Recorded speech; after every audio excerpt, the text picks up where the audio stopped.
Mesdames, Messieurs, bonjour. Très heureux de vous retrouver pour cette nouvelle émission Power Boost. Alors, dans cette émission, on parlera de nouvelles technologies, d'élevage et puis bien sûr aussi de biogaz. Top départ pour cette nouvelle émission Power Boost.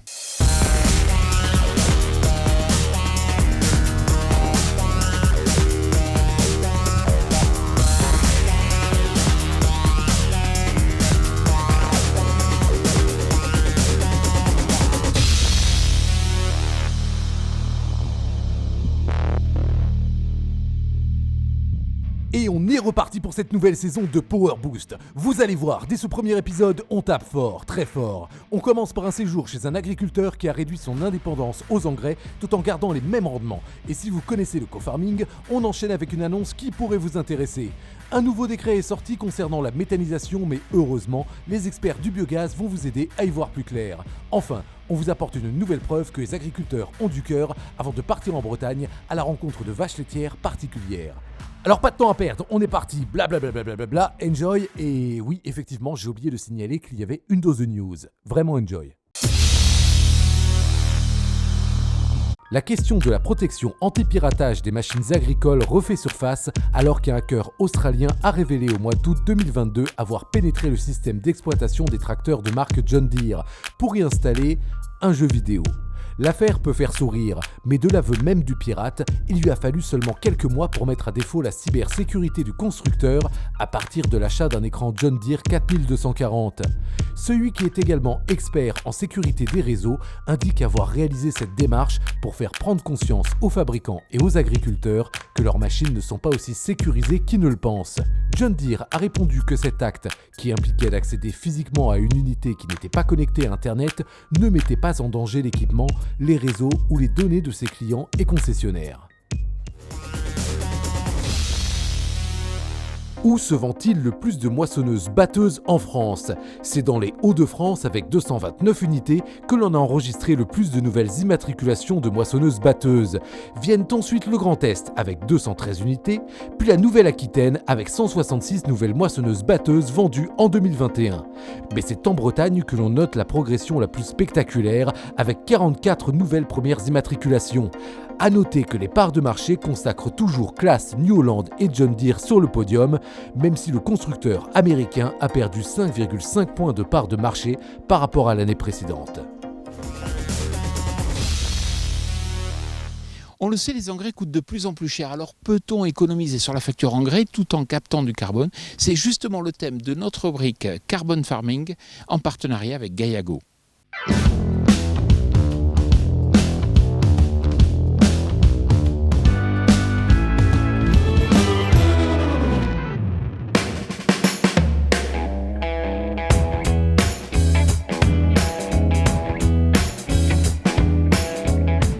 Les engrais azotés a atteint des records en début d'année. Pour cet exploitant de Meurthe-et-Moselle, l'addition sera moins salée. Disposant de 190 hectares de blé, de colza et d'orge d'hiver et de printemps, cet agriculteur s'est lancé dans la captation carbone en 2018. Alors aujourd'hui, je ne peux pas dire que je suis un précurseur, mais je suis dans l'air du temps. Ça se fait de plus en plus, les agriculteurs vont vers cette voie. C'est une voie d'avenir. Mais moi, en premier lieu, ça a été surtout la diminution des émissions de carbone, déjà sur mon exploitation. Et dans un deuxième temps, la séquestration par la mise en place de cultures dérobées et aussi de travail très superficiel de mon sol. Damien Vinot ne travaille aujourd'hui que les 4 à 5 premiers centimètres de son sol, sans jamais réaliser de décompactage. Ce qui lui permet de conserver en surface de la matière organique et de très peu remuer le sol pour éviter la volatilisation du carbone. En complément de ces pratiques, il a progressivement introduit des solutions permettant respectivement de redynamiser la vie des sols et aux plantes de fixer l'azote de l'air. Aujourd'hui, suivant les cultures, je peux dire que j'ai baissé de 30 à 50% mes doses d'azote tout en gardant des rendements équivalents aux pratiques que je faisais avant. Avec un sol plus vivant et plus fertile, les bactéries fixatrices d'azote ont permis concrètement à Damien Vinot de diminuer de 50 à 100 unités le rapport d'engrais minéraux. Quant à nous, on se retrouve très vite pour un prochain épisode de Carbon Farming. C'est la 3e édition d'un événement qui ne ressemble à aucun autre, qui est organisé par l'association Co-Farming et que j'ai le plaisir d'animer. Je vous invite tous à venir nous rejoindre au Co-Farming Fest. Et de 3. Après 2 premières éditions en 2018 et 2019, le Co-Farming Fest revient le 18 octobre 2022 à Paris. Ne ratez pas cet événement mettant en avant l'échange entre les acteurs du monde agricole sur la thématique des 7 péchés capitaux de l'agriculture. Du divertissement est également au programme. Alors, pour en savoir plus et réserver votre place, rendez-vous sur cofarming.info/fest. On vous promet, ça va décaper. Notre réglementation concernant le biogaz est-elle plus stricte en France que, par exemple, en Allemagne? C'est la réponse que nous allons vous apporter dans le cadre de notre rubrique Les experts du biogaz, en partenariat avec Deleplanque. L'activité méthanisation en France représente entre 1000 et 1300 unités, ainsi qu'entre 300 et 600 sites en cours d'installation. Pour ces derniers, il faut construire, apprendre le métier bien sûr, mais aussi se mettre à niveau en s'adaptant au rythme de parution des différents décrets. Une situation qui, vous allez le voir, n'est pas si simple.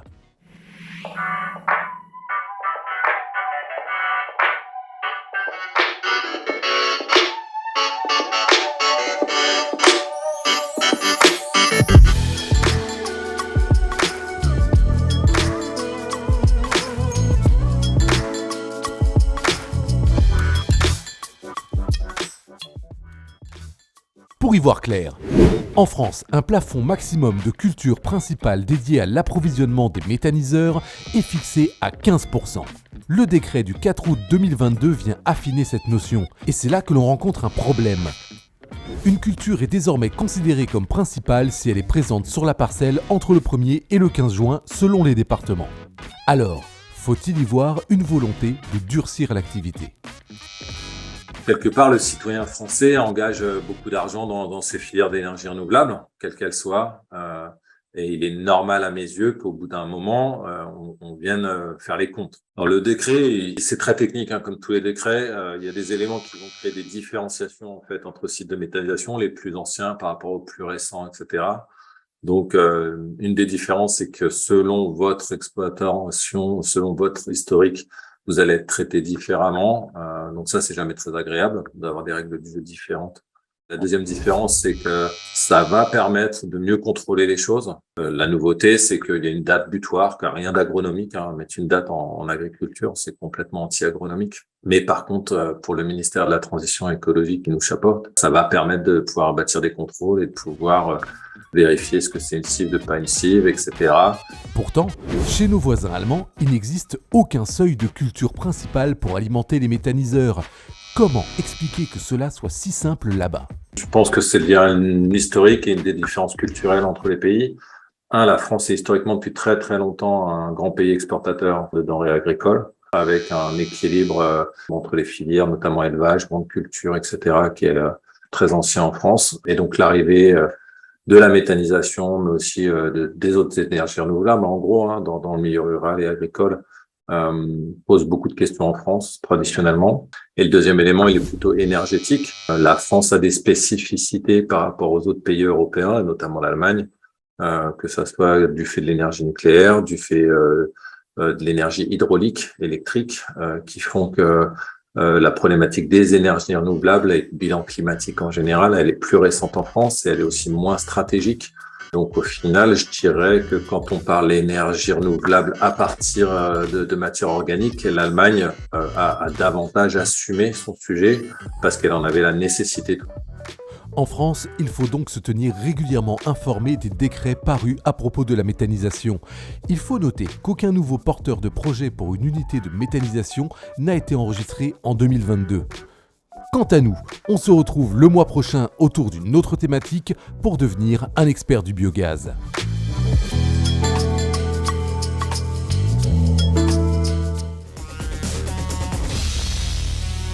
Dans le cadre du salon InnovaGri, je vous invite à venir nous retrouver sur le stand McCormick pour un événement exceptionnel des agriculteurs ont du cœur. Ça y est, ils sont de retour. Les agriculteurs ont du cœur vous donnent rendez-vous à Innovagri Sud-Ouest pour une superbe opération menée avec plusieurs partenaires. Comme d'habitude, c'est pour une bonne cause. Alors venez partager un moment de convivialité sous le signe du rugby les 7 et 8 septembre 2022 sur le stand McCormick. À présent, et pour les éleveurs, je vais vous dédier ce sujet spécial élevage.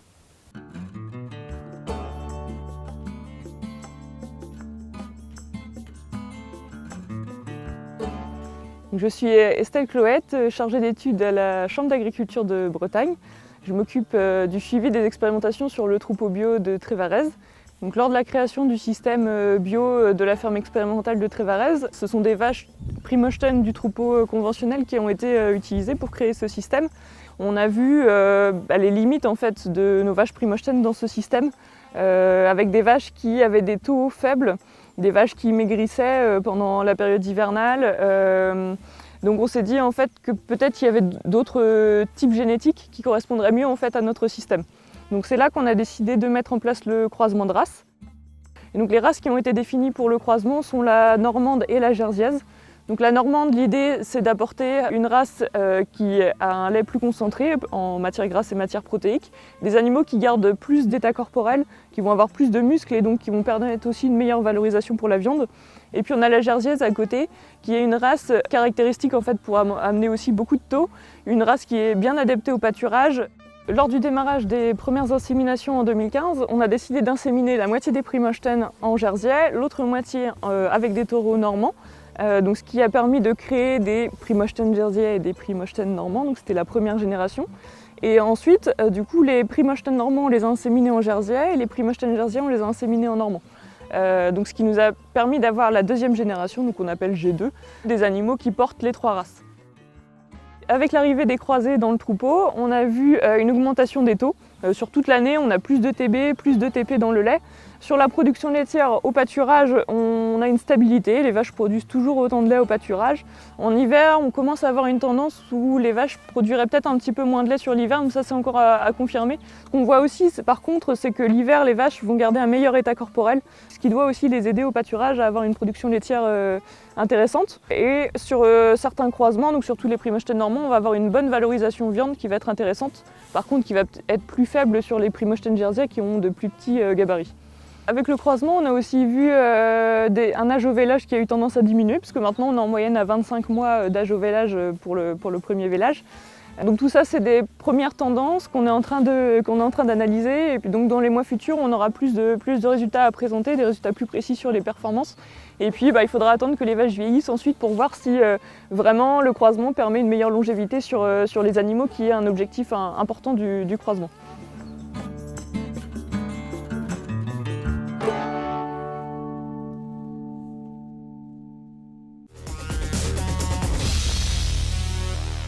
Voilà, j'espère que cette émission Power Boost vous a plu. 3 choses pour finir. 1. N'hésitez pas à venir nous retrouver chaque jour sur notre chaîne YouTube et puis aussi à vous abonner à notre page Instagram. Et puis 3e point, n'hésitez pas à nous rejoindre pour notre opération Les agriculteurs ont du cœur au salon Innovagri. Je vous souhaite une excellente semaine.